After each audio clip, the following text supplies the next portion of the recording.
what do you think has gone well? In that sense, You start looking back, but does it come automatically? Oh, I did this talk really well. You know, it went to plan and this kind of thing. Would you say that? Is that something that naturally comes from you? Even if I said what went well, all of a sudden you say, well, you know, you might say one thing you think went well, and then you revert into what didn't go well, what you perceived didn't go well.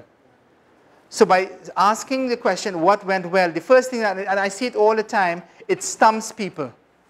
Everybody, like almost as if they're paralyzed. What went well? You mean something actually went well?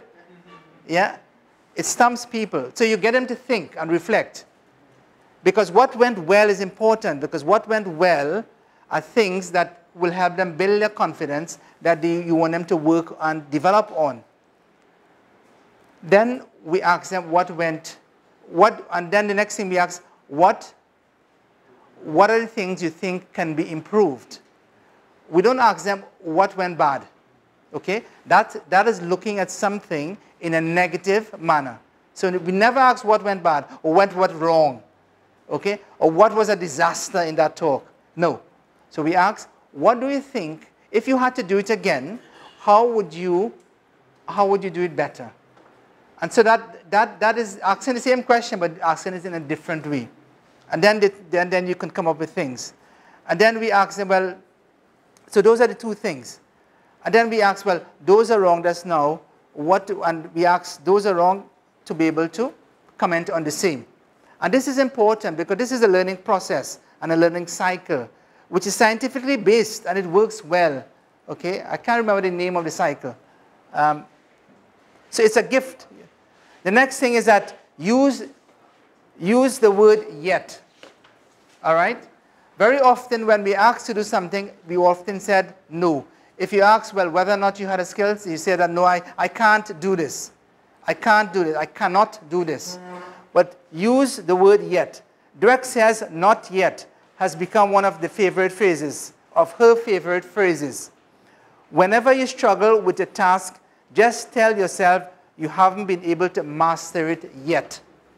So let's say, for instance, you have never given a speech in your life, and you tell yourself, and somebody asks you, you know what, I would like you to deliver the graduation speech, or whatever it is, or a speech to your colleagues at work.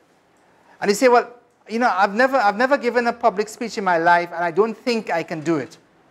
See, that don't think I cannot do it. And really, I cannot do it.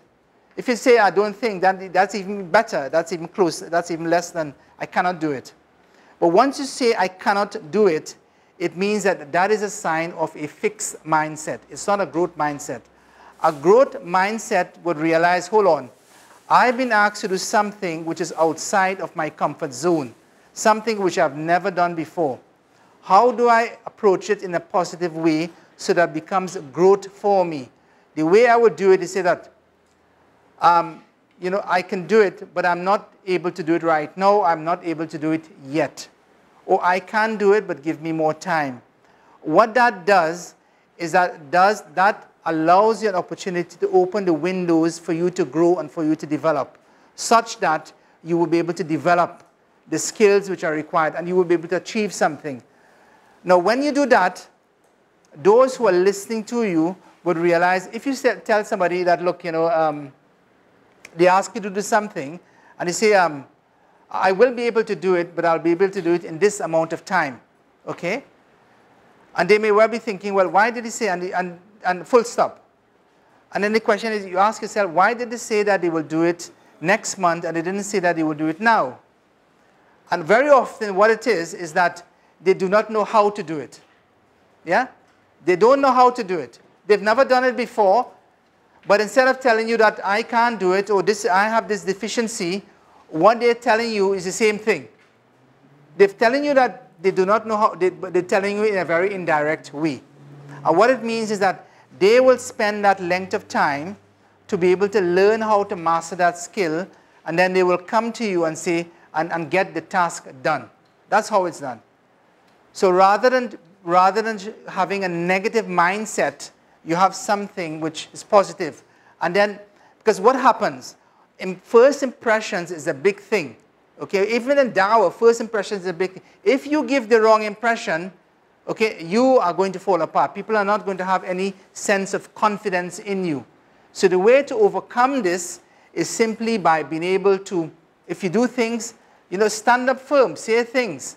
Don't say things which are inaccurate, things which are wrong, but say things in such a way that you're leaving room so that you can grow and develop.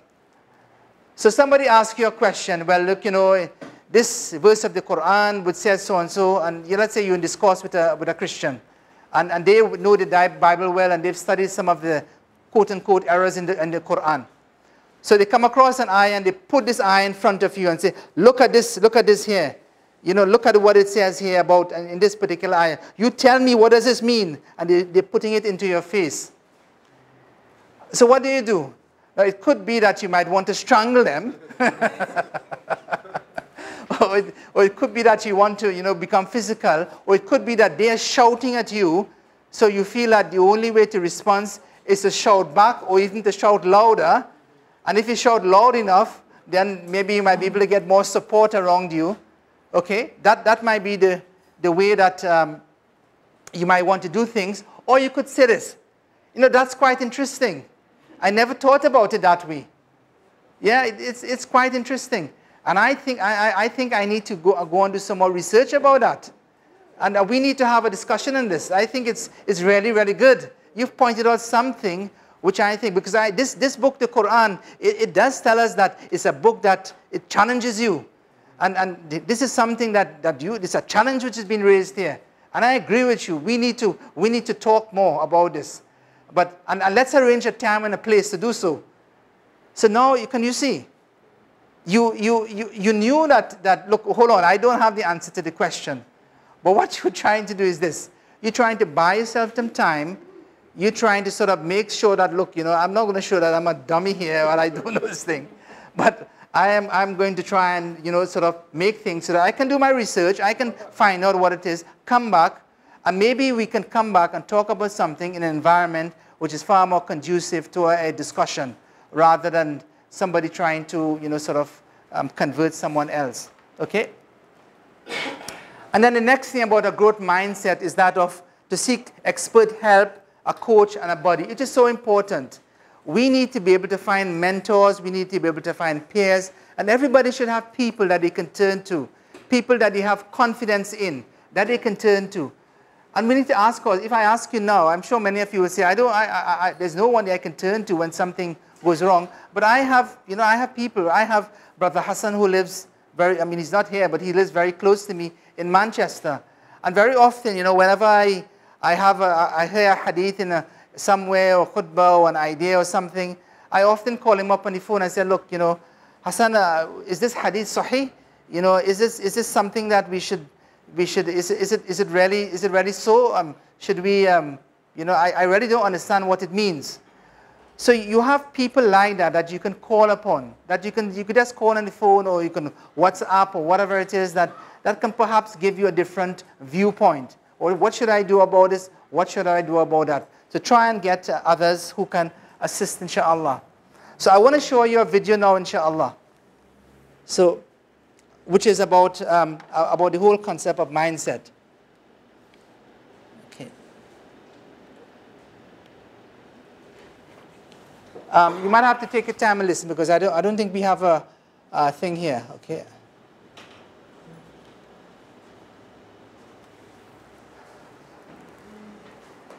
I'm a part of a lost generation. I refuse to believe that I can change the world. I realize this may be a shock, but happiness comes from within is a lie, and no one will make me happy. So in 30 years, I will tell my children they are not the most important thing in my life. My employer will know that I have my priorities straight, because work is more important than family. I tell you this: once upon a time, families stayed together, but this will not be true in my era. This is a quick fix society. Experts tell me 30 years from now, I will be celebrating the 10th anniversary of my divorce. I do not concede that I will live in a country of my own making. In the future, environmental destruction will be the norm. No longer can it be said that my peers and I care about this earth. It will be evident that my generation is apathetic and lethargic. It is foolish to presume that there is hope. And all of this will come true. Unless we reverse it. There is hope. It is foolish to presume that my generation is apathetic and lethargic. It will be evident that my peers and I care about this earth. No longer can it be said that environmental destruction will be the norm. In the future, I will live in a country of my own making. I do not concede that 30 years from now, I will be celebrating the 10th anniversary of our divorce. Experts tell me this is a quick fix society. But this will not be true in my era. Families stayed together once upon a time. I tell you this, family is more important than work. I have my priorities straight because my employer will know that they are not the most important thing in my life. So in 30 years I will tell my children, money will make me happy is a lie. And happiness comes from within. I realize this may be a shock, but I can change the world. And I refuse to believe that I am part of a lost generation.